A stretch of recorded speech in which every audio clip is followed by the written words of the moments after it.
అందరికీ నమస్కారం. ఇది ఒక కొత్త తరహా సైబర్ క్రైమ్. హౌస్ వైఫ్స్‌ని, అన్‌ఎంప్లాయిడ్ యూత్‌ని టార్గెట్ చేసిన సైబర్ క్రైమ్ ఇది. అప్సరా కంపెనీ నుంచి, నటరాజ్ కంపెనీ నుంచి, పెన్సిల్స్ ప్యాకేజింగ్ కంపెనీ నుంచి పార్ట్ టైమ్ జాబ్ ఉంటుంది. ఇన్ని పెన్సిల్స్ ప్యాక్ చేస్తే ఇంత అమౌంట్ వస్తుంది అని ఒక డిస్క్రిప్షన్తో కూడిన మనకు ఒక వాట్సాప్ మెసేజ్ వస్తుంది.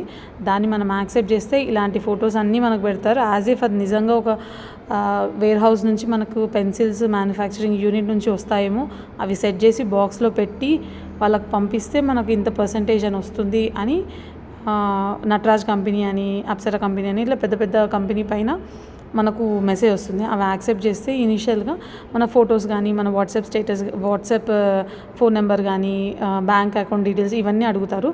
సో మనం ఒకసారి సెల్ఫీ ఫోటో మనం పంపిస్తే ఇమీడియట్గా అదే ఫోటోని ఒక ఐడి కార్డ్ రూపంలో సెట్ చేసి సో నటరాజ్ పెన్సిల్ కంపెనీకి మనం so and so person work చేస్తున్నాము, ఈ డేట్ నుంచి ఈ డేట్ జాయినింగ్ డేట్, అలా కొన్ని ఇన్ఫర్మేషన్స్తో కూడిన ఒక ఐడి కార్డ్ కూడా క్రియేట్ చేసి పంపిస్తారు. తర్వాత 1900 పే చేయండి, 2000 పే చేయండి, ఇట్లా ట్యాక్స్ ఉంటుంది, ట్రాన్స్పోర్టేషన్ ట్యాక్స్, ఇలాంటివి ప్రతిదీ చెప్పి మన దగ్గర నుంచి అమౌంట్ తీసుకుంటారు.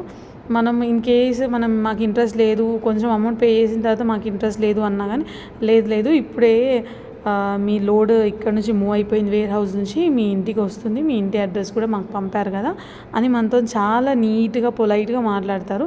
వాళ్ళు పంపించే వీడియోస్ యాజ్ ఇఫ్ ఇప్పుడు తీసి పంపిస్తున్నారేమో, మనకు నిజంగానే పెన్సిల్స్ స్టాక్ వస్తుంది, మనం అరేంజ్ చేసి పంపిస్తే మనకు అమౌంట్ వస్తాయి అని మనం నమ్మేటట్టు మనకు మెసేజెస్ ఉంటాయి. మనం ఇంగ్లీష్లో మాట్లాడితే వాళ్ళు ఇంగ్లీష్లో మెసేజ్ చేస్తారు, తెలుగులో మాట్లాడితే తెలుగులో మెసేజ్ చేస్తారు. తర్వాత మనం పంపించే అమౌంట్ గురించి మనం అడిగినా, మనం ఇంకా ఎక్స్ట్రా అమౌంట్ పంపించమన్నప్పుడు అవి పంపించకపోయినా వాళ్ళు సింపుల్గా మన నెంబర్ బ్లాక్ చేశారు. ఎన్నిసార్లు కాల్ చేసినా రెస్పాండ్ అవ్వరు. సో ఇది ఒక పెద్ద kind of cyber crime and working unemployed యూత్కి, హౌస్ వైఫ్స్ని టార్గెట్ చేస్తున్న సైబర్ క్రైమ్.